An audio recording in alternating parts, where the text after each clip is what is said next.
This episode is made possible by New Masters Academy, the world's absolute #1 art school in the entire world. Click the link down below for a free 7-day trial. Thank you, New Masters Academy. I am deep in the annals of your mind. I am deep in the annals of your... Hey everybody, welcome back to the Honey and Absinthe After Hours Podcast. We're your hosts. I'm Vincent, the background designer for the Hollywood animation industry that is crumbling. And I'm Janet, the ex-Disney artist turned independent creator, and this is a podcast about all things art, business, and whatever we feel like. Now today we're going to talk about what no one will tell you about Spider-Man Across the Spider-Verse. Our honest opinions will probably offend you. Make sure to like, subscribe, and let's get into it. So yes, if you haven't already watched our non-spoiler review for this animated movie by Sony Pictures Animation, please check back in the previous video about the non-spoilery stuff if you haven't seen this movie. But if you've seen this movie, come join us, come here, come a little closer. I want to feel your body heat. And we're going to talk major spoilers about this movie. So if you haven't seen this movie, this podcast isn't for you, but in typical Honey and Absinthe fashion, we are going to wax poetic, we are going to swear, and we're going to express all the feelings that the Sony Pictures Animation marketing team don't want you to hear. The Hollywood machine is doing the thing it's supposed to do to try to convince you to watch this movie. You know, it's really strange that we didn't feel this for the Mario movie. Yeah. It's almost like Universal and Illumination and the entire machine didn't believe in that movie. And they didn't give it a push until the movie made $1 billion. Mm-hmm. And then they were like, oh, Mario's such a great movie. Oh my God. And then they gave it attention. But this movie, right off the bat, if you live on Twitter like you and I do, yes, sadly, the movie is being pushed like crazy. Positive tweets are going out and people are saying it's the best movie ever, 10 out of 10, it changed my life. I don't know, man. I don't know if this is a life-changing movie. I would actually venture to say, forgive me for saying it, it's not a life-changing movie. It is just a movie. A movie. Yes. God forbid, it's just a movie. I really feel like, of all the things we recently said, I feel like this is going to get us the most in trouble with the shills. Whatever, the shills aren't real. They're not real people. Allow me to dislike or feel that this movie is mediocre, okay? Especially because I feel upset that I do feel that it's mediocre. Like, I believed in you. Oh yeah, dude, we were so excited for the Tyra Banks okay, meme. Wait a second. Well, how hyped were we for this movie? Pretty hyped. I was looking forward to this movie more than the Super Mario movie. I'm not sure I even knew the Super Mario movie was going to be released this year. Oh yeah, it's ironic. We had zero expectations. Yeah. Our expectations were on the floor for Super Mario, and that movie dazzled us. Yes. Dazzled us. Almost changed my life. But Across the Spider-Verse, my expectations were so high. Yes. And when the credits started rolling in that kind of broke-ass Skyfall bullshit that they did with Miles Morales, I was like... I was like, what is this fucking bullshit Skyfall shit? What is this shit? Bond opening at the end of this fucking movie. Where's the Adele song, man? Oh my God, trying to be... It's like, I could hear the people in the animation board and then the meetings go like, we're gonna like make a Skyfall-esque, Adele-esque fucking like end credit scene where there's a lot of Spider-Man falling. When the credits started rolling, I was pretty upset. I was pretty upset that like, you can have a part 1, part 2. I like part 2 movies a lot. I like Two Towers. I like Empire Strikes Back. Yeah. I like the first Infinity War. I like it when the heroes lose. I love it when the heroes lose and they have to work really hard in the next movie to fix things. You love feel-bad movies. I love feel-bad movies. I love Michael Haneke. I'm sorry. But this movie just ends. It is an incomplete fucking ass movie, and I'm really annoyed that I had to sit through 45 minutes for Miles to actually go like, you know what? I'm going to leave my home and do the hero's journey thing. 45 minutes to get the hero's journey bullshit started. What is this? So when the movie actually starts, that's when I go like, oh, okay, cool. Okay. Oh, this is what Miles wants. Oh, it looks like, people don't actually want him. And all he wanted to do is belong. But it took so long for us to just get there. And I had to sit through Gwen Stacy's family problems at the same time. And I'm like, you're sitting there for 25 minutes with Gwen Stacy, who was just like a B character at best in the first Spider-Man movie, and all of a sudden she becomes just as important as Miles, and I'm like, who said that this would be a good idea? Because once you get to, Brooklyn, version AD 2020, whatever, with the one that the version of Brooklyn where we finally see Miles and his story, I was like, oh yeah, this is the movie I came to watch. Like, I didn't sit there and watch Gwen Stacy argue with her fucking dad and then fucking fight this Da Vinci vulture who's almost giving me fucking epilepsy because I can't follow the animation because it's like super stuttery, because they were like, oh, what's better than like 24 frames per second? 15 frames per second. Let's animate the vulture in 15 frames per second. Okay, let's start with the likes, because there are very few. Okay, yes. Let's make this very quick. Yes. What I liked about the movie is, remember, this is spoilers, right? Like, yes. We're all spoiling this movie. Yes. The fight between Miles Morales and Oscar Isaac's character, middle of the movie, very strange to say this, in the middle of the movie is the best part of the movie. The Spider-Man 2099, who goes like, you were never supposed to be, you were an accident, Spider-Man. And then Miles going like, I'm my own man. I'm so sick of people telling me how to live my life as a Spider-Man or as a human being, was the shining point of the movie. And like, when that part came, I was like, oh my God, this movie, this is so good. It went from like a C to like a B+. I was like, oh my God, now just finish. just finish. So when Miles goes peace out to Oscar Isaac and then basically, goes to what he thinks is his dimension, I immediately go like, uh-oh. Wait a second. You're not seriously dumping exposition on us this late in the movie, right? You're practically setting up another movie where the big climax of the movie should happen. We didn't mention that like there was this entire thing with this villain called Spot. Yes. That is basically in the first 30 minutes of the movie, it kind of shows up here and there. But the movie isn't about him as a villain. It becomes about Oscar Isaac. And then at the end of the movie, it's about Miles fighting Prowler Miles.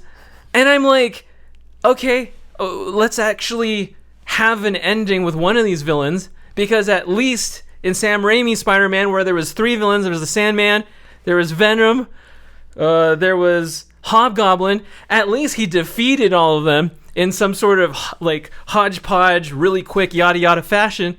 None of that shit. And like, you can't bitch at me and say that like, oh, this is a part 1 movie, man. Like, you have to wait to part 2. No, movies don't work that way. It's a movie. You can't conjure up one of the greatest downers in cinema history, which is Empire Strikes Back, and you can't be like, oh yeah, our movie is very much like Empire Strikes Back. Empire Strikes Back actually ends. Yeah. It ends with Luke getting fucked up by Darth Vader and going like, man, I should have listened to Yoda. I really, really should have listened. Lesson learned. And then what happens at this movie? Miles goes like, oh man, I have like 3 bad guys to beat, and one of them is me. And one of them is a Spider-Man that hates me. And one of them is a doofus that I thought wouldn't even be a meaningful villain. It just is like, it's so upsetting that this movie doesn't end. Yeah. And it's kind of amazing to see the Hollywood machine push this movie like it's the best movie of the year. Like, and then like hearing all the discourse that it's like the best Marvel movie ever. Are you fucking crazy? Yeah. Hey, Amy Pascal, how much you pay the marketing team for this shit, man, because I could feel it. You know, marketing teams are supposed to kind of like feel like they're supposed to push you to watch the movie. This feels like I'm having a gun to my fucking head going like, you will watch this movie and you will like it, and if you don't like it, you can't say anything about it because we will end you on the internet. All right? There's something really weird going on. Like, I can feel the Hollywood machine sometimes. We've just watched too many movies. We've been in the actual machine. It's like, to pretend like that doesn't exist, that there isn't some kind of weird PR campaign for certain movies and there's some kind of agenda behind it, is as ridiculous as saying like there is no PR. I was telling you in the morning, what I fucking hate about the marketing media machine, especially an aggressive one like this one, is like, if we say to the audience like, yo, this marketing campaign is a little fake, and let's say we call out an individual on Twitter of like, you seem fake, you seem like you're a paid shill from a marketing campaign. You know what they're gonna do? Oh, we're not a part of a marketing campaign, you're crazy. Hey everybody, look at this person, they're crazy. They fucking gaslight you. And it's funny because like we said in the beginning of this shit, that Mario didn't have any of this. Mario had that very organic, and like, now I know what is real and what isn't. Mario was real. Mario was real people going to each other, brothers and sisters and friends and family, going like, hey, I just saw the Mario movie, I want to watch it with you, let's go see it, it's really cool. Remember when you used to play Super Mario? And that feels so much more organic. Whereas in like, you go on Twitter, you go on the internet, and the discourse is like, oh my god, it's the best Marvel movie I've ever seen. And I'm like, dude, this movie is nowhere near Winter Soldier, which I think is like one of the best Marvel movies ever. Like fucking flawless. It's ridiculous. Like, the discourse behind this is absolutely ridiculous, and it frustrates me because it reminds me of Puss in Boots, where like, it seems as though when people get really aggressive on the internet, which isn't real, when people get really aggressive, it makes me feel like this isn't real. It makes me feel like the talk behind this movie isn't real. It's almost like the studios are trying to create artificial word of mouth. Yes. But it doesn't work because it feels like, for one, it feels like I'm being lied to. And then it sets up an expectation when I do go and see it, and it's not the greatest thing ever. I'm not going to tell everyone it's the greatest thing ever. And you're not going to shame me out of having an opinion. Even if it's different from yours. You can love it. I don't care. I'm gonna let you love this movie, but let me have my fucking opinion about it. Like, it's fine. Like, both things can exist. Like, we don't have to hate on each other just because. And then people will try to like dunk on me if I say like, oh, it's not actually that great of a movie. People will be like, oh, but it made all this money. I'm like, yeah, but like, there's a difference between Spider-Man making a lot of money because they put like an ass ton of money so that on opening weekend it's going to make a lot of money, versus Mario, which no one expected it to do the numbers that it did, but like, it is a good movie, so people naturally, the natural word of mouth does its thing. I don't think you can generate it like with a PR campaign. Yeah, what we're starting to notice with the box office is that, like, if let's say I was fortunate enough to produce a movie and I had to pick my movie having legs, which means like you make a good significant amount in the box office every week for maybe 8 to 10 weeks, or would I have an astronomically high opening box office, I would choose to have a movie with legs. Because I'd rather have longevity and to stay in the top 5 for as long as possible than me showboating about how much money my movie made on opening weekend and then disappearing in the next few weeks. So what happened with Mario was like the opening box office was lukewarm. It was pretty good, but not like astronomical like this movie.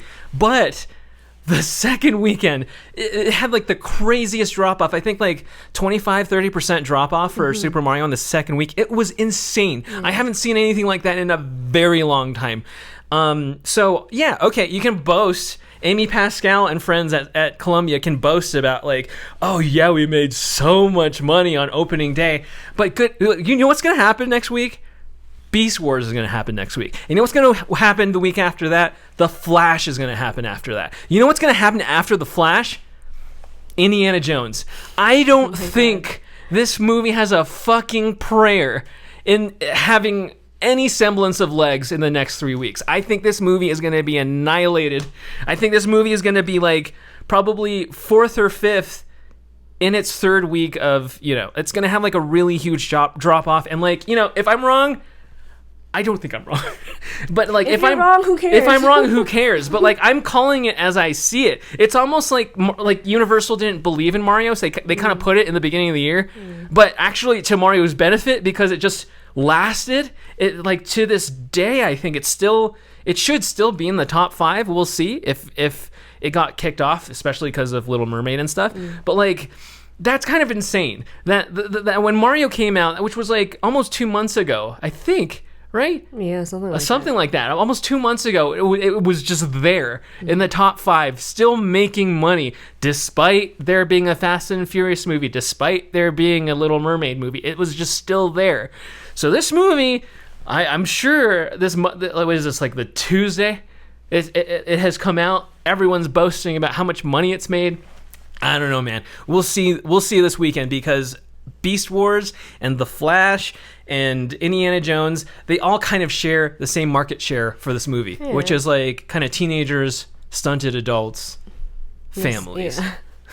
And people are strapped for cash, especially, so people are going to have to pick what they really, really want to watch versus what everyone says you should watch. People are just going to have their preference. For me, I really liked Spot, surprisingly. When he was first introduced in the movie, I really wasn't expecting to like that character as much as I did. But in the previous video where I talked about I like the flat graphic styles, I liked Spot's animation scenes specifically, where it felt 2D, because we were talking about like what is a good 2D 3D mix. And the first time I've ever truly seen this like mixed media thing, I forget if it was Paperman or if it was a short film that I saw students at Goblin make. But either way, it's 2 different ways of doing things. So Paperman and Feast are 2 Disney animated short films in front of like, I forgot which movies, but I remember seeing those for the first time and going, wow, this is the future. That they better make a movie in this mixed media style one day. They have to. This is where we're going. And it's basically they would have like CG models, and then they would have the Disney animators animate on top of it. Versus what I would see, and it made this like really beautiful hand done yet CG look to it that felt really new and forward at the time. And this is like at this point over 10 years ago, I think. Around the same time, I was watching I was in art school, and I was watching these animated short films from this French art school that is pretty well known for like pushing the technology forward, I guess. And I saw something actually very similar to the style of the vulture in this movie. It's like this like papery thing, but it's different from what I just described as Paperman, where you're animating on top. It's more like Borderlands, the video game, where it's a 3D model with texture on it to make it look like it's 2D. Those are 2 very, very different looks. And it's not that I prefer one over the other. I feel like one looks more finished and better to my eyes than the other. Because like Borderlands, when you look at Borderlands, it looks like a video game. It looks kind of stiff. It looks kind of unfinished. And I don't really think we have textured a 3D model well enough to get that look really, really good. I think the best we've ever really done is probably Puss in Boots, the recent Puss in Boots movie. But unfortunately, it's not like my favorite. It doesn't compare to Paperman or Feast. Yeah. It's kind of amazing. Like Paperman and Feast is 10 years old, but still DreamWorks' best effort and Sony's feels feels less complete. Feels to me more like, that old, not old, but like Berserk and Ajin. This like you see it in anime often where it's just like they do this 2D 3D thing with animation, but it feels more like models and less like Demon Slayer, where they're kind of rotoscoping on top of the model. So like anime, if you've recently watched Suzume, anime actually does the Paperman thing really, really well. They've been pushing that forward. It wasn't good at all. Like during the Paperman Feast era, like anime was like trying to play with things, and they did not know what they were doing with CG. But I think recently they figured it out with things like Suzume. And just even like Demon Slayer, you can feel the model underneath, but they are doing the extra step of having animators hand animate on top so that it's the best of both worlds, I think, and it looks finished, it looks amazing. I think that's what we like to see, and I right now I really didn't like a lot of the animation in this, because the first Spider-Verse, I already thought it was like fine. I was like, finally, like I said, I've been seeing this for like the past like at least 10 years ago. So by the time Spider-Verse came out, I was like, finally one of the studios were like making this kind of mixed media look. I'll bet it's not like perfect yet, and it doesn't to me, it looks very like, I've seen this before. Yeah, but we were thinking like, 4 to 5 years is going to get so much better. Just watch. And it didn't. Honestly, I don't really think it did. I feel like most of it felt lazy. It felt like like textured CG models. But when I would look at the spot animations and some of the, I guess, swinging around and some of the fight scenes, sometimes it looked great and sometimes it looked different. The movie was so inconsistent with the animation and the styles and the way it was. It felt like little bits and little scenes were like shipped off to different parts of the planet, and different studios were like animated it. So like and there was no like overall team to punch everything up. To like make it look cohesive once like you gathered all the scenes back. And I was just kind of like, this movie, not only does the story feel fragmented, the animation feels fragmented. I can only say I liked a very select few scenes here and there. But yeah, that's basically all I liked about this movie. I think some of the scenes where you see this version of reality with Spot and Miles' dad dying, and then it's like that hand-drawn thing. It's almost like in anime where they do like the pencil thing, like in what's that Studio Ghibli movie, Princess Kaguya. They kind of do that thing, but it's with kind of like digital pen, which looks kind of cool. That was really cool. And I think Spider-Man 2099 with his like with his flat body-ish thing feels like it's actually hand-drawn, even though you can feel the model underneath. That was really cool. But then everything else kind of is just okay. And I can remember Paperman and Feast from the top of my head, and I'm just like, man, like we're not even what's taking us so long to get do that? to do a whole movie. It's hilarious that Disney came up with those things, and they themselves haven't even come close to making an entire feature like that. And their new movie Wish kind of barely almost kind of not really does it. And I'm like, yo, can we actually have like a movie where it looks like Feast? Because we know we can do it. Like the technology exists. It's just I think the producers or whoever don't believe in it. They don't believe. Of course they don't. So let's just go quickly through the movie. Beat for beat or whatever the heck you call it.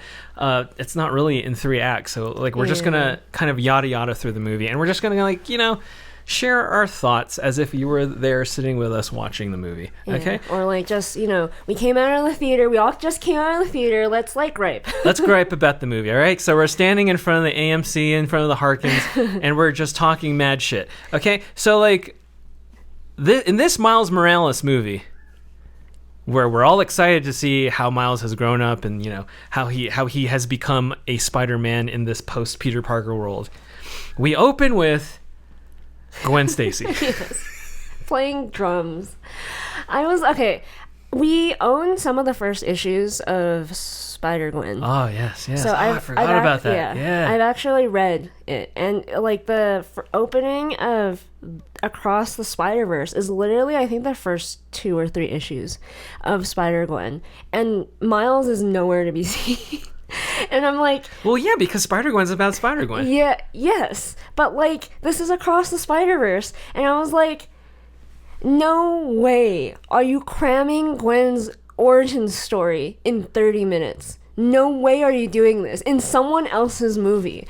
And I was like, yep, they're fucking doing it. I was like, give her own movie if you want to animate a Spider-Gwen movie. Why are you doing this in someone else's movie? And then and like, for me, when it comes to style, I was a little... not that into what they were doing with Gwen's style, because they're trying to do like the soft edge thing. Yeah, they're trying to make it look like the actual comic. Right, but then like they even, for the models in the background, kind of made them look softer. And there were some points where like there would be close-ups and you could see them animate this face, and like the brush movements would work. Would move along with the face, but it's not quite like the Dam Keeper. It's like Borderlands. Yes. It's like they put some sort of thingy on top of a model and then made it move, and I was just like, this isn't Feast, man. This isn't yes, like this exactly. Is like it's not it's Feast. not Feast. So I was really a little worried that this would. Is this like the new look of the movie? Yeah. Like I'm a little scared. Like I don't want this to be this way. So we go through the thing, and there's this big action set piece with Vulture, who it sort of gives us a hint that like, oh, okay, so depending on which area of the Spider-Verse you are, there's going to be a new style. Cool. So this version of the Vulture is this Da Vinci hand-drawn style, which kind of doesn't feel animated and works with the rest of the world. It's doing this thing where the characters already move at a slower frame rate. I don't get this like this obsession with lower frame rate that you see in Puss in Boots and things like that, but like it's an aesthetic that all the studios seem to want to adopt. I don't know I prefer things to be smooth, because like when I'm watching The Old Little Mermaid or Beauty and the Beast, it's actually moving at the way your eye perceives movement. Mm-hmm. But you see the hand-drawn thing, and I'm like, why is it even less frames per second than that? And it's like doing this thing where it's just like, it's like stuttery, and it's like giving out like strange expressions in between the what I mean, the animation. Yeah. And I'm like, I don't understand, like, why don't you get like one of the old timers from the 90s to like animate the Vulture? Yeah, or like get Aaron Blaise to animate the Vulture, and then to make it really feel like he's moving. Right. And I'm like, what is this? What's going on? I'm already like really not confident about this style of Gwen Stacy stuff, and like you're throwing in this other thing with the Vulture, and I'm like, yeah, I'm not so sure about this. And then you add on top this weird our peers are like, we're in our 30s, the people we went to school with who are now like in these positions of like main animator, main storyboard, main whatever. We're all very, very obsessed with anime, okay? We grew up with it. We're huge influences, but like we're not quite in the positions of power where we're like writing the entire movie, so we can't make the entire movie like an anime movie. But we're like drawing the thing. We're making the thing. In Puss in Boots and in this, there's some fascination with anime style fight scenes, push perspective, where you're in someone's face and then you're way wide out, and and it happens in like a split second, and there's like all this stuff that like basically watch Demon Slayer and you know what I'm talking about. Don't say that. Demon Slayer does it so much better. No, I know, but that's what they're trying to do. Oh, okay. I can follow everything that's happening in Demon Slayer, regardless of all the quick movements and the push perspective and the like going really close to someone and then really far away and like few seconds. The problem with this is not only is the style really jittery for some reason, the when you add that with all this like ADD movement, it becomes really, really hard to follow. I didn't know what the fuck was going on most of the time during the Vulture fight. I was like, I already have motion sickness problems. I can't watch half of this. I was trying my best to follow what was happening, what character was doing what, and I wanted to get hyped the way you get hyped when you see an action fight scene like that in an anime. But like I was like, this is just hard to watch. And to make me feel that way in the first like 30 minutes of the movie, which I would call episode 1 of Across the Spider-Verse, is all about Gwen. And literally, it's like episode 1. It has like a little mini act structure within the 30 minutes. It's 4 episodes of Across the Spider-Verse combined into one. Yeah. I was trying to figure out how the hell we're going to talk about this movie, because we can't talk about it like it's in 3 acts, like literally every movie ever in Hollywood. Let's talk about it like it's like an episode of streaming. Okay. Right? So like this episode of streaming, it's kind of like the prologue. We have Gwen Stacy and how she joins the Spider-Man team. Right? So, Gwen Stacy meets Spider-Woman and Spider-Man 2099, and then she gets inducted into the group. She gets thrown like a bracelet that allows her to travel through different dimensions. She says goodbye to her dad, who is about to rat her out to the cops because he's a cop. So she's like, peace out, Dad. I don't love you anymore, basically, and goes with them. I'm going to go with my new family. And then after what feels like 25-30 minutes, and then we start the Miles Morales story. Right. Which, like, all of a sudden, I went from, like, man, I don't give a shit about this Gwen stuff, because this is not what I came to the movie for, actually. And, like, in a way, it's kind of yada-yadaing through this, like, very complex story that Gwen has in her relationship with her dad and, like, the Peter Parker who became the Lizard Man, whatever, which if it was its own movie, if Sony believed in Spider-Gwen that much and made her own movie and didn't have to inject it into the Spider-Man movie, this Miles Morales Spider-Man movie, maybe it would have been a lot better. But instead, we were shoehorned a Gwen Stacy movie. And then when the Miles Morales stuff comes, I go like immediately, like he's, struggling to, do the high school. It feels like Peter Parker bullshit all over again. I'm like, oh yeah. This is what I like. This is and this where style the movie's supposed to be. This style is comfortable to my eyes, at least a little bit more than the Gwen. Yeah, I mean, it feels a lot more finished because it's basically reuse from the last movie. Yeah. Then I'm like, okay. This is the movie I came here to watch. Sucks I had to sit there for 25 minutes, but the problem is, you set up another 25 minutes of exposition of where Miles Morales is at in his life with his parents and his career as Spider-Man and his entrance exams to college or whatever, where he's going for college. And like, so I'm sitting there for another 25 minutes going like, damn, when is this movie going to actually start? And then you know what they fucking do, which is kind of egregious because, No Way Home came out with Tom Holland and all that stuff, like, which is basically like, oh yeah, like, all of our Uncle Ben's die and your Aunt May died, all that bullshit. They go through the whole "my uncle died" thing. Yes, they have again, like an anime recap, like an anime recap in case you don't know who Spider-Man is. His uncle dies, and I'm like, "Are you kidding me?" I got bit by a radioactive spider. I was like, "Do I really?" 30 minutes into the movie, do I really need to hear another? In case you didn't watch the first movie, I am Spider-Man. I got bit by a radioactive spider. My uncle died, and now I am Spider-Man, and I do the Spider-Man thing. Oh, gee, it's really hard to be Spider-Man because my parents don't know that I'm Spider-Man, and I have to juggle school and being I'm like, literally, after, like, Gwen Stacy's story could have been a whole ass 90-minute movie on its own, except you crammed into 30 minutes because you had to.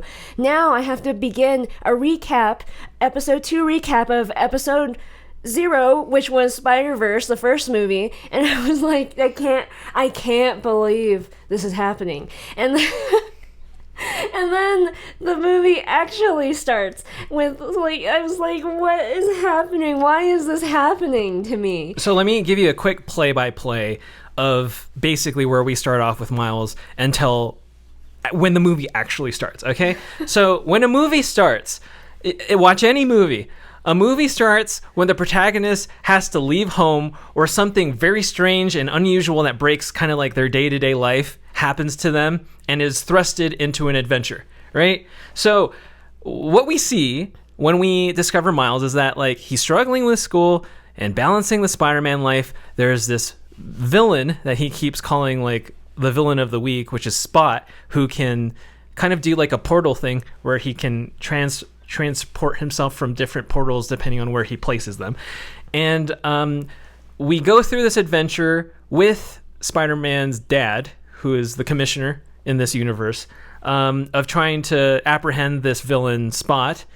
And there's this big action set piece in this construction zone area, and it's all really cool because they're both trying to keep, the fact that they're in danger from the mom, And then they defeat Spot, or I think to be more specific, Spot defeats himself because he kicks his own ass. Yes. And then goes into like limbo universe world.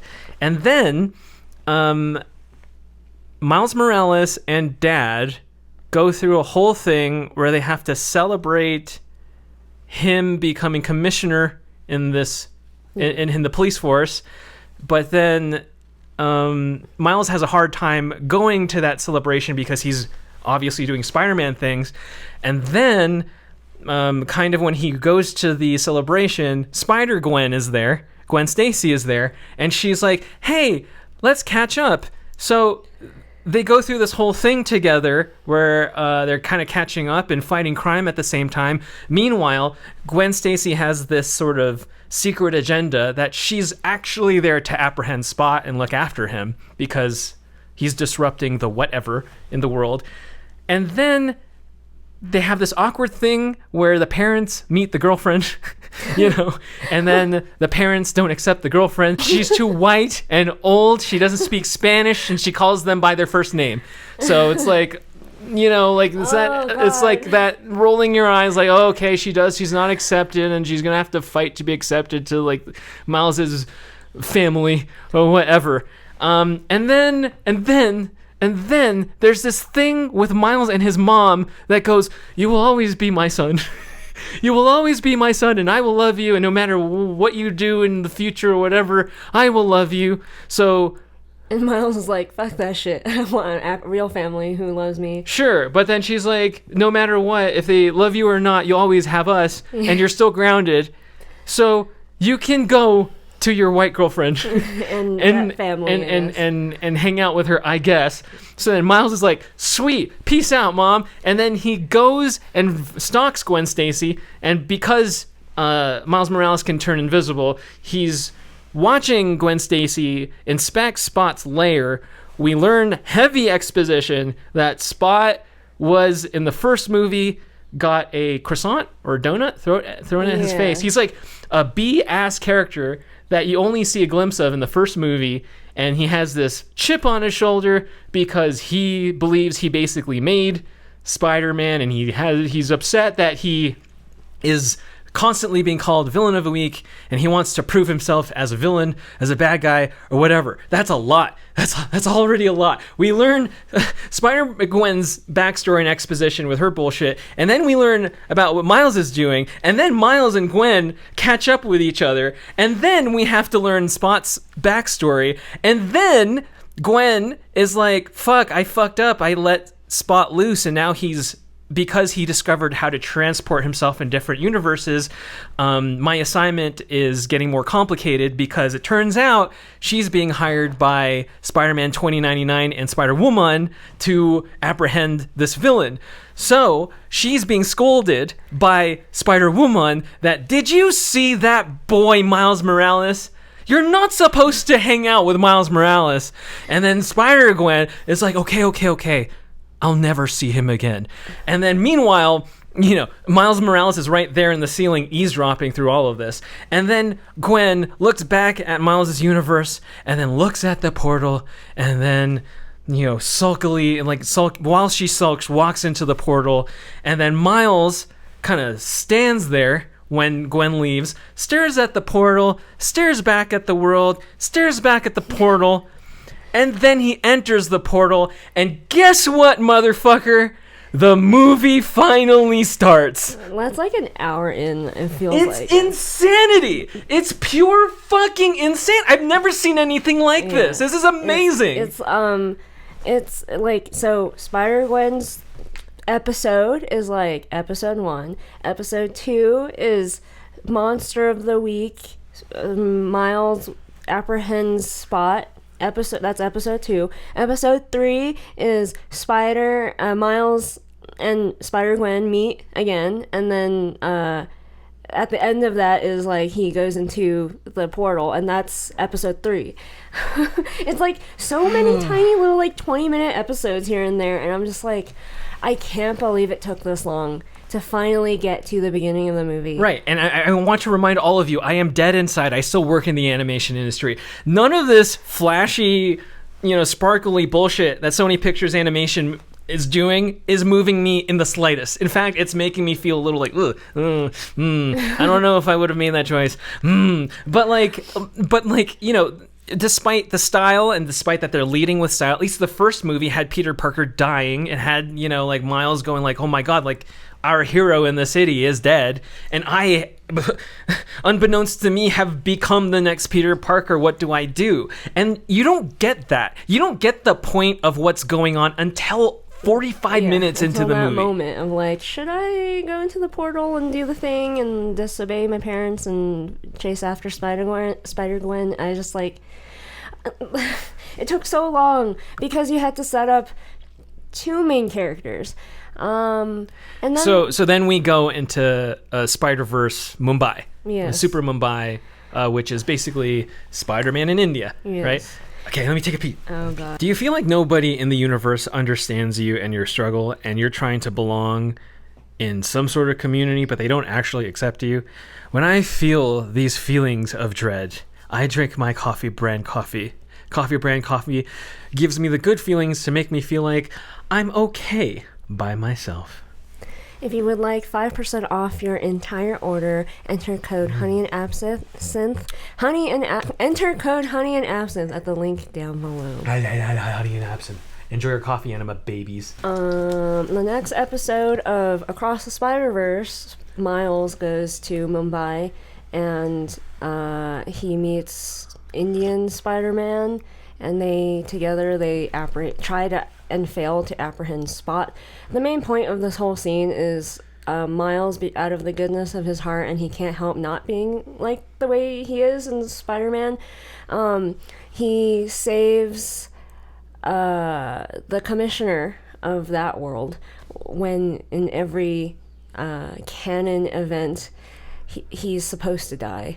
And you're supposed to just let it happen, I guess, if you're witnessing it, because that's exactly what Gwen was about to do. That's what a good Spider-Man does. Let somebody die because they're a part of a canon event. That's totally not wrong, not unethical at all. So that's that episode, and then this causes Spider-Man 2099 wanting to meet with Miles, essentially, and team to kind of scold them. So the next following episode of this movie is Miles. Literally the most important part of episode Mumbai of Spider-Man is that Spider-Man was supposed to let the commissioner, the Indian commissioner in Mumbai universe, to die. Yeah. Like, that was the most important part. Yeah. And then in the next episode, Spider-Man goes to like futuristic Spider-Man land, and he meets all the Spider-Man men ever, and commences member berry scenes up the wazoo, which really irritated me, by the way, about this movie. I really didn't like the member berry nostalgia bait. That was very kind of an afterthought and very cheap, because I felt like it was doing the thing of like, remember when we made Spider-Man and like the live action ones? Remember we made all these Spider-Man movies and they're all a part of this movie, this universe. And I was just like, this is really annoying and it doesn't do anything other than like, look, Donald Glover. Look, Insomniac Spider-Man, buy a video game.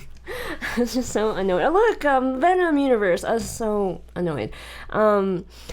So when he goes to this world, basically, when Miles meets Spider-Man 2099, Spider-Man 2099 basically tells him he's an anomaly, he shouldn't exist, and you can't go back home. You should just die, essentially. Played really well by Oscar Isaac. Yes, really liked him. I like Oscar Isaac as he. There's no complaints with basically everyone in this movie, and the way they voice acted everything is great. My problem is this is exposition. You're not supposed to do this in a script. You're not supposed to literally go, you know that thing you just did, Miles? You're not supposed to do that, or else bad things will happen. Because in a normal script, you're supposed to just have Miles do the thing he's not supposed to do, and then bad things happen as a consequence of his actions. You don't just go like, because you did that, this will now happen to you. And let me explain the movie to you, and I'm just like, I can't believe. Let me explain what you did wrong. This is happening. You know how all of our Uncle Bens die? Well, there's a commissioner in all of our universes that needs to die too, and they're usually tethered to the Gwen Stacy of this world. And that too, I can't believe you made me sit through a 20-minute Monster of the Week episode where you explain the very existence of Spider-Man and the idea of Uncle Ben and the radioactive spider, just to tell it to me again. Midway through the movie! Midway through the movie! I was like, why? And so I was like, this is Act 2. This is too far into the movie for this to be happening right now, for you to be giving me even more exposition and nothing actually happening. And then, they have this, epic scene where they go to the moon. So I think this is the most moving part of the movie. The most moving part of the movie is after the exposition dump. Miles is slowly being surrounded by all the Spider-Men, almost as if they were gonna put him in a Pokeball or something. They're gonna get him. What they're and then it becomes very clear to Miles that he's not wanted in this Spider-Verse. It's like he's not wanted ever in every universe, and that he has to fend for himself. So he bolts and is chased by literally everybody in the Spider-Man universe, from disabled Spider-Man, who, remember? I'm sorry, how had handy-capable. There you go. I was trying to be more politically correct. Right. Handy-capable Spider-Man being chased by handy-capable Spider-Man, and all of them are going like, hey man, you gotta give up. You gotta let us apprehend you, to the point where even his mentor, his Kakashi sensei, lazy Spider-Man who has a baby, tells him that this is kind of, this is kind of how it has to be. Let it happen. Literally the only Spider-Man who has Miles's back is Spider-Punk, who's like, fuck yeah, man, I like the anarchy, man, let's go. You do what you gotta do. Remember the secret way to get out of this bind. You do the thing. He's literally his only ally. Gwen is having a hard time. Should I help him? Should I not? The only person who overtly helps him is Spider-Punk. So, Miles has this plan to go into this train, to ride this train that's apparently shooting into the moon, and Oscar Isaac is right behind his back, and Oscar Isaac basically pulls a Nerdrotic and goes like, you were never meant to be Spider-Man, you're not a real Spider-Man. And Miles is like, I'm sick and tired of people telling me how to live my life and what kind of Spider-Man I should be. I'm going to be my own fucking guy. And I'm like, yes, this is what I wanted to see, because it's finally Spider-Man Miles is Spider-Man putting his foot down and going like, I'm not gonna do what Kakashi Sensei Spider-Man does. I'm not going to be behind Gwen, who hasn't even visited me this whole time, even when she had every ability to be able to just say hello to me. You know what? I'm just going to be my own Spider-Man. I don't need any of you people. I'm just going to leave. So he leaves. And like before that, they have this like amazing fight where like Oscar Isaac's, you know, like kind of beating the shit out of, you know, Spider-Man or out of Miles, and Miles beats the shit out of him. And he's like, fuck you. I'm out. Peace. And I was like, oh, riding the sweet high of that movie, riding the sweet high of like Miles going, no, fuck you, Nerdrotic. I'm Spider-Man. And I'm like, sweet. Fucking sweet. I hope the third act is just as good because I really fucking hated that first act. So Miles goes and transports himself to what he thinks is his world. Gwen, Okay, we need to talk about this because this is fucking egregious, okay? This is like a little fucking egregious. That Gwen is booted out of the Spider-Verse team and is kicked back into her own world, okay? Not out of her own choice. Not out of her own choice. And remember, we left this world, Spider-Gwen's world, where it's like that loose painterly style, where Gwen's dad is about to rat her out to the cops. So she goes back to her room, tries to find her keepsakes inside the kick drum of her kit, and then realizes that her dad took everything.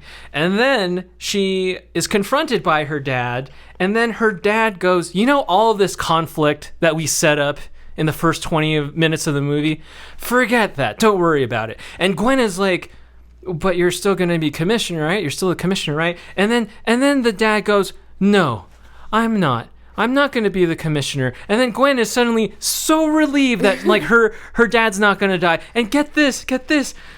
Spider-Gwen's dad goes like, oh, you know, here is this bracelet that Spider-Punk gave me and he told me to give it to you. I'm going to totally trust that Spider-Punk guy, even though it took me months to apprehend you as Spider-Man. I'm going to trust this anarchist dude, and I'm going to trust him to give you this bracelet, and without any sort of development at all, suddenly be okay with you as Spider-Gwen and be okay to see my daughter do the Spider Vigilante thing. It's a little fucking insane. Yeah. Because you think that this would be its entire movie unto itself. Movie, yes. And this didn't have to fucking happen in this movie. They could have figured out some other... Spider-Punk could have went straight to Gwen and go like, hey, yo, fuck all that shit, right? Here's the bracelet. We didn't have to have this resolution with her dad, maybe until like part 2, but we had to have it anyway because I don't know why. Yeah, because they wanted to cram a Spider-Gwen movie into this movie.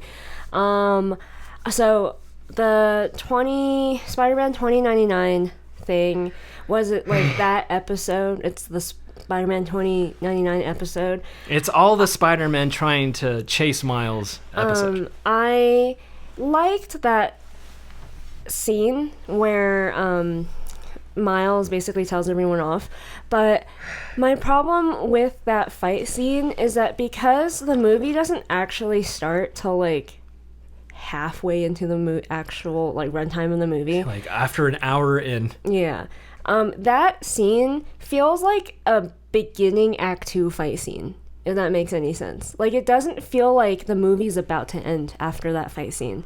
It just feels like a fight scene in the pantheon of fight scenes in the movie. It didn't feel like this ramping up that's you're supposed to feel in like Empire Strikes Back. That's supposed to be like, you know, the planet gets destroyed moment where you feel crazy, like something crazy is about to happen, or like something crazy did happen.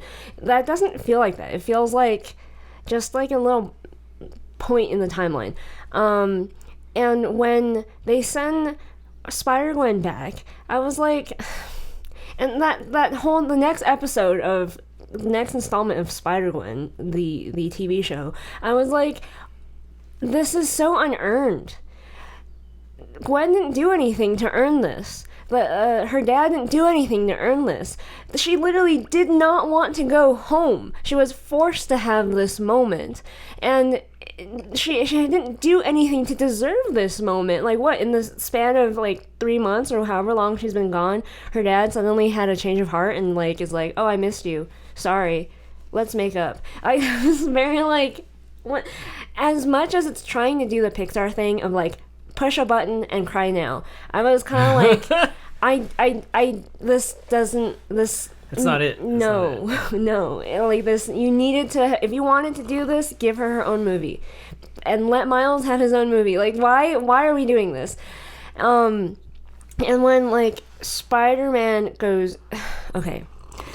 The time it takes for, like, the next episode to happen feels like that, like, the charging up of the Goku that I'm talking about. Of, like, and then you see Spider-Gwen assemble the team, and like the villains assemble, and it's like epic heroic pose that lasts for about 5 to 10 seconds each, and I'm like, no way is the movie about to end right now.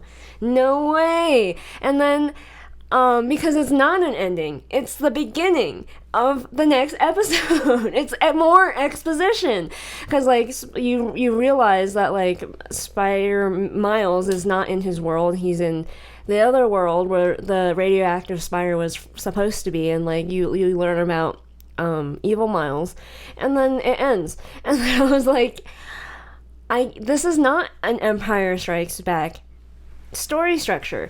They're using, that PR machine was using the Empire Strikes Back thing to basically tell you, if you saw that quote from, I forgot who said it, to tell you that this movie doesn't have an ending.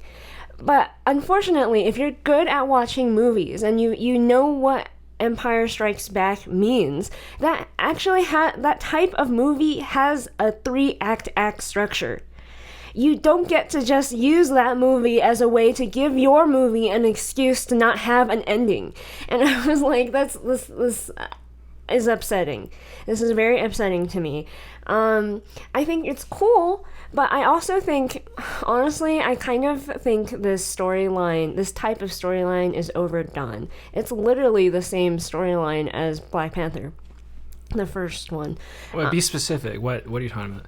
The Miles and Evil Miles thing of like, well, I'm black, but I grew up fairly well off, versus I'm black and I'm hood black, and I'm just like, this feels overdone, and in my opinion, I'm a little tired.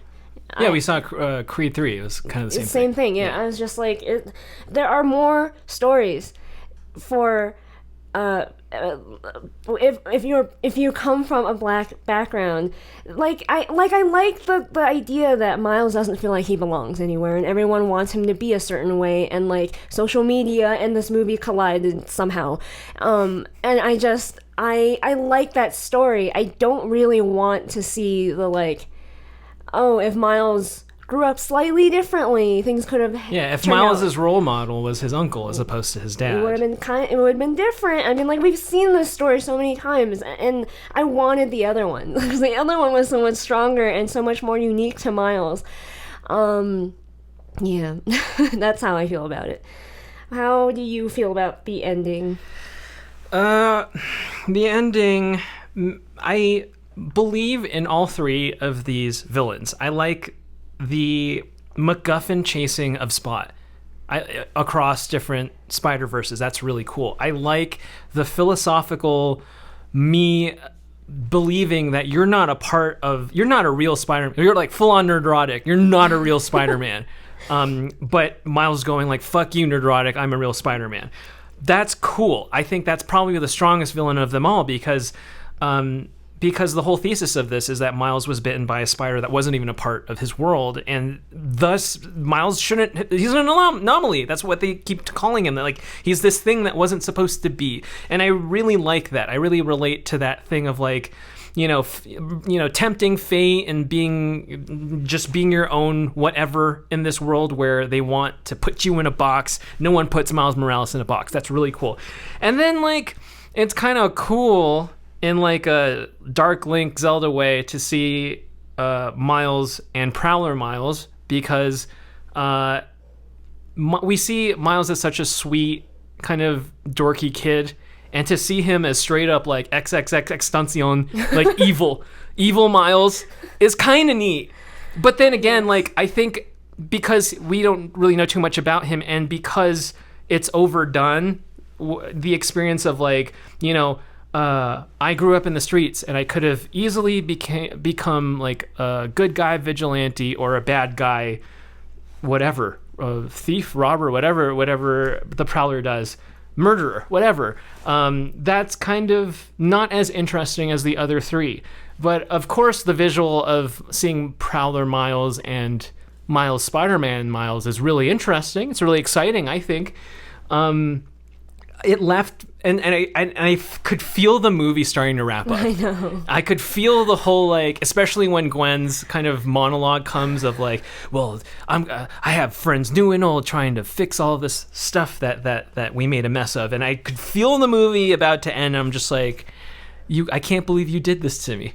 And you could, and then it does the recap thing of like, this is what Spot is up to. This is what Oscar Isaac is up to. And now Miles is face to face with the evil version of himself. And I'm stay tuned for the next episode, kiddos, where we finally finish the movie. And I keep thinking like, what is the part 2 of this? Is it it's just like 2.5 hours of an act 3? Like, what is going on here? And again, like, I don't understand why they have such strong elements of different movies, like literally 4 elements of strong movies inside one movie. They had a Spider-Gwen movie, they had a Spot chasing MacGuffin movie, they had a intellectual philosophical battle of like what makes a Spider-Man, and what if Spider-Man villain of like, man, if things were just slightly different, I could have been a villain. Yeah, and it's just like, I would have loved to see all 4 of those movies separately with an airtight 1 hour, 30 minutes, or maybe if you're pushing it 1 hour and 45, maybe. But like, this is kind of insane that like they had to jam pack all of this shit inside one movie. It's ridiculous. And like, I don't know what the producers were thinking. I don't know what Amy Pascal was thinking that like, oh, because we have this great lexicon of Spider-Man, we can maybe forego the entire Marvel thing and within Sony make our own Spider-Man universe that will be just as impactful as what Kevin Feige did or what James Gunn is about to do. I think she's fucking insane. I think in fact, why didn't you, if that was your thesis in the first place, if you want to keep Spider-Man within Columbia Sony and you don't want to share with Marvel, so you're going to take Spider-Man, who's basically the Batman of the Marvel universe, with a great lexicon of villains. If you wanted him to just have his own space and you don't want to share market share with Disney, you had 4 movies in this one movie. Why didn't you make 4 movies? Yeah. It's almost like you didn't believe in any of those 4 movies, so you crammed them up into into a 2-part hodgepodge mess of a movie. Yeah. It's ridiculous. I could see a really cohesive, whatever they're planning for the next movie. I already imagine I know what's going to happen. It's very predictable. But like whatever the end of Spot and the end of Spider-Man 2099 could have happened in this movie if you cut out all the ridiculous Spider-Gwen stuff, all the ridiculous bullshit in this movie, and it could have been a lot more cohesive and a lot more true to the Miles Morales story. Instead, it's just so many. It feels like there's a lot of cooks in the kitchen, a lot of producers producing whatever they do. And it doesn't give me any excitement for the future of Spider-Man. I think if you want to see what it looks like when we're excited to see an animated movie and the future of animation, go watch our Super Mario movie review. But in fact, this movie kind of kills Spider-Man for me. Yes. Which is like, Spider-Man, other than X-Men, is like my favorite stuff that Marvel has done. It looks like X-Men's on ice, but like, I'm always really always, ever since I was a kid, really excited to see Spider-Man stuff. And I think I'm over the Uncle Ben's dying. I'm over the commissioners dying. I'm over the quips and all of that stuff. It makes me feel like Sony really wants Spider-Man to have this animated franchise, and then continue the stuff with Tom Holland, which is on ice because of the writer's strike. And then I hear rumblings of them wanting to do a live action version of this Miles Morales stuff, which is just like, what that screams to me, Amy Pascal, is that you don't believe in this Miles Morales animated thing. Like, it's almost like, let's legitimize Miles Morales by making him live action. And I'm like, I don't know. I think Miles Morales living in this amazing animated world is plenty legitimacy enough. Yeah. And it just screams to me of like producers going, let's run Spider-Man into the fucking ground. Let's do that. And like, you know what I don't want to see? I don't want to see people get bored of Spider-Man. Yeah. He is a great superhero, and I'm a little afraid of how they're kind of using and abusing Spider-Man like this. It's kind of ridiculous. So yeah, that I want to make some predictions and observations based on how I felt after this movie and how Hollywood is starting to treat movies in general. This isn't like the first movie that they've done this to, obviously, but like where we're going from here. So I was thinking really hard about like, I would have liked this if it were a TV show. If it were split into little 20-minute chunks, like I said, the way you actually can split it into 20-minute chunks, and served it to me like an HBO special. And I probably would have given it a higher score, because a TV show and a movie have two different expectations. You craft it in a different way. But this has just been the trend here, that like when a movie is successful, movies aren't made in a vacuum where like they think like, if this movie is successful, we will make a sequel. They go, we are going to make sequels and trilogies. We're just not going to let people know that's what we're making, and we're going to put this one movie out first. And so writers and directors and whatever, they're creating movies with the expectation that it's going to be like a TV show. Movies have been turned into TV shows, except they're bigger budgets, and it's become like this is part one, and you have to stick around to the next one to figure out what happens next, and then you have to stick around for the next one and the next one, and I'm just so fatigued. I think this way of making movies is not... we're creating some weird hybrid, some weird movie TV show hybrid, some chimera. Me. It's not quite a TV show and it's not quite a movie. It's something in between, which makes it kind of not great at doing both. It's not a great TV show and it's not a great movie. It's just a mediocre thingy Frankenstein thing. And I find that if the more mediocre movies you give us, the more fatigued we're going to feel, because like I said, you have this PR Hollywood machine forcing us to like it, and when we go in and we don't like it, we're disappointed. I'm tired of feeling disappointed. I'm tired of feeling lukewarm about something. I don't like that feeling of like I don't want to spend all this money to go to the movies and then go Most people at that point, if you keep doing that and we have less and less money to spend because we're in a recession, we're going to pick the movie that doesn't make us go we're going to pick the movie that like we know we're going to have an amazing time at, or is going to blow our socks away or whatever.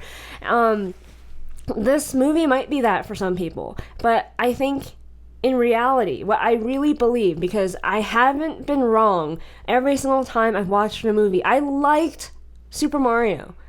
And I thought that this movie is the best thing ever. And I liked Top Gun. And both those movies had crazy legs that I haven't seen during this COVID era of movies. And like the movies that I do feel about, they don't. We're very experienced movie watchers, and I'm like, you can't trick me into thinking this movie is good. And like, this fatigue is real, and I believe that I'm not the only one who's feeling it.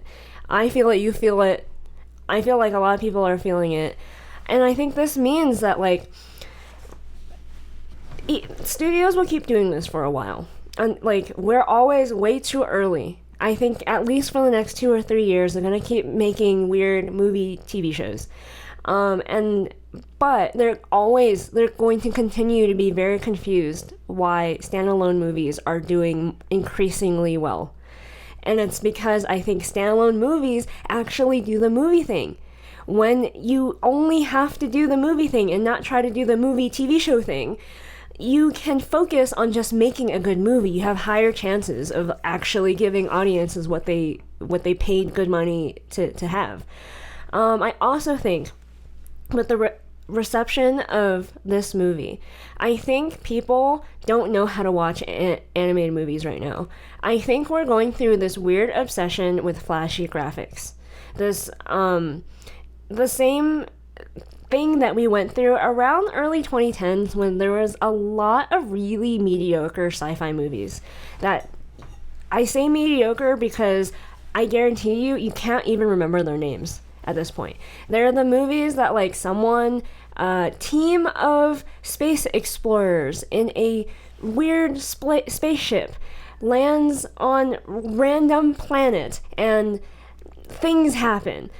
But it's not about the things that happen. It's about the crazy sci-fi spaceships with the CG and everything looks so crazy, photorealistic and real. Yeah, I would say it's like the Prometheus era of movies, where eventually people went from like thought Prometheus was a bad movie. Eventually people got over it and was like, we're tired of this. And then we started getting things like The Martian and Gravity, where it's sci-fi, yes, but it's not about the graphics itself. It's not about like, oh my god, this is so amazing that we can actually do this now. It's about, how about we tell a good story, a simplistic story, but can we even tell a good one, period? And it became more about storytelling rather than the flashy graphics. And then from there we got to like fairly recently movies like Arrival, where like more art house sci-fi, where it's trying to subvert and do more with the story, and it's not really about graphics at all anymore. Now we went full circle and we're finally back to like flashy graphics again. Look at what we could do with the computers and the animation. Yeah, and like this mixed media thing. Whoa. Oh my god. And I think people are confusing neat innovation with good movie and good storytelling. Those are two separate things that can be separated, but a lot of people aren't very good at separating it, aren't very good at watching movies, and you can love this for the animation. I think most people should go to watch this for the animation.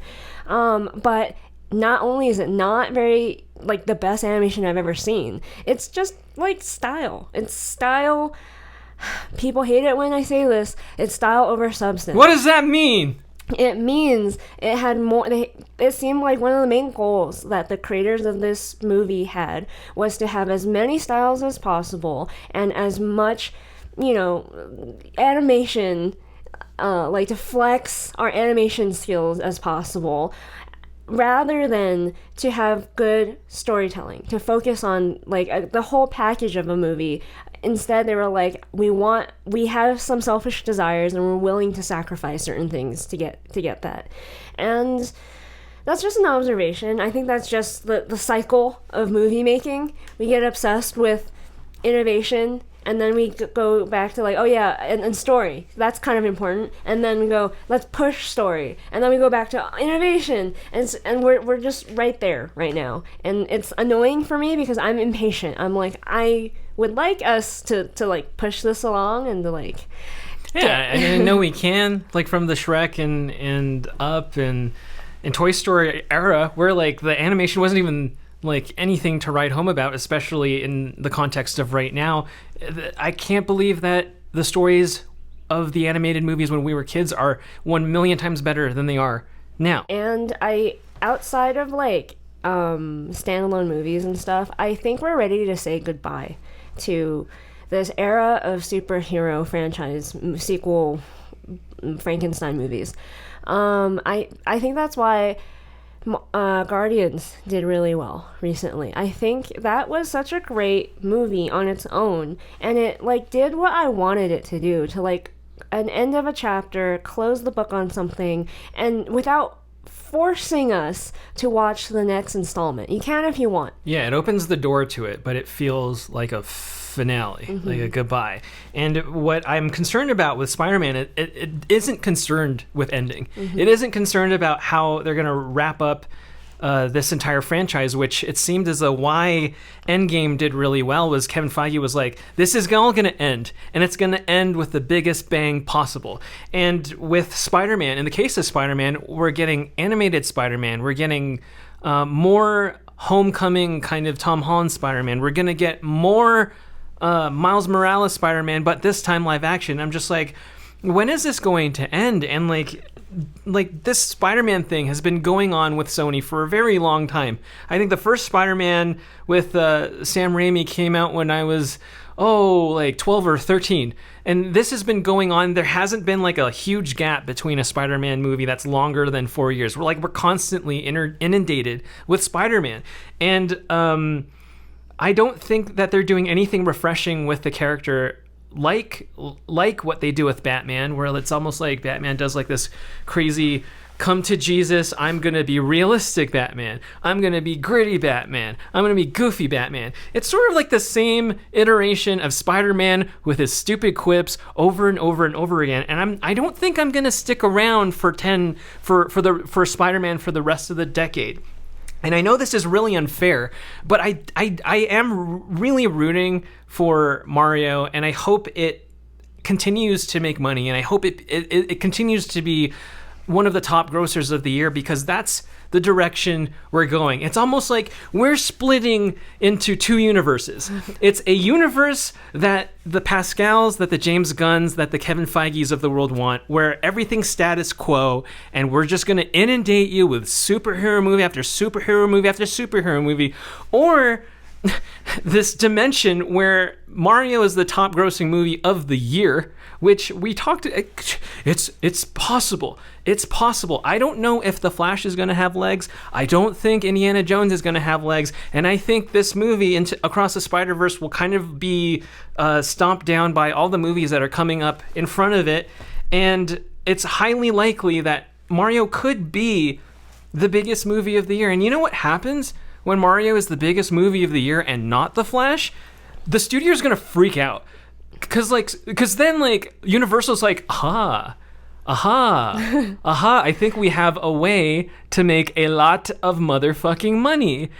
And then all the studios are gonna be like, wait, we don't have video game movies. And I'm just like seeing that we could just keep on doing the same shit over and over and over again and watch Uncle Ben die 1 million fucking times in every fucking dimension that there could be. Or we could do something different. We could do something that actual millennials like. Remember, this Spider-Man, Teenage Mutant Ninja Turtles, Beast Wars bullshit, this is for Gen X. This is for, the generation above us. And this world where we're possibly going to make a Zelda movie, possibly going to continue a Mario movie. My greatest hope is that it all culminates to a Super Smash Brothers movie. That kind of a universe I'm more excited to see, and I haven't been as excited to see since the beginning of the Marvel stuff with Iron Man. And Sony's over here telling me you're going to, with their crystal ball and their pendulum swinging and their hundreds of millions of dollars that they throw into marketing, trying to possess us into watching more Spider-Man movies. I don't know if I'm going to be around that long, you guys. I don't know if I'm going to be around for watching this franchise with animated Miles Morales wrap up and then redoing it again to legitimize everything with a live action Miles Morales. Ridiculous. I'm not going to be there because I watched it already. What is this ridiculousness? I'm going to watch Miles Morales' uncle die again? You're crazy. You're fucking crazy. Like all great art, we need closure. We need an ending. I think most people, most creatives, have a very clear beginning and end for their projects, their babies, and give Spider-Man an ending. Goddammit, you can't string us along forever. We want to see a nice ending for Miles, a nice ending for all these characters, and to string us along forever like this is very eventually I'm gonna choose when it ends. I'm gonna be okay, that's it for me if you don't give me an ending. But I would very much like it if you would give me some closure. before I peace out and be like, let's move on. Let's watch some anime and like watch some Super Mario. Like, I need to move on. Yes, that is our spoiler review. Please let us know how much we offended you. Oh, yes, I would love to know. Or maybe you agree and no one actually is saying this stuff. What are you excited for in the animation space? Because it's definitely, to me, not more Spider-Verse movies. No. No, unfortunately, I was actually down for like 2 more Miles Morales movies. But I was just like, this movie kind of took a lot of that excitement out. And I'm like... How? I was rooting for you. If you like this episode, like, subscribe, jingle all our bells and buttons. Check out these other episodes for all our other episodes, and we'll see you next time. Bye.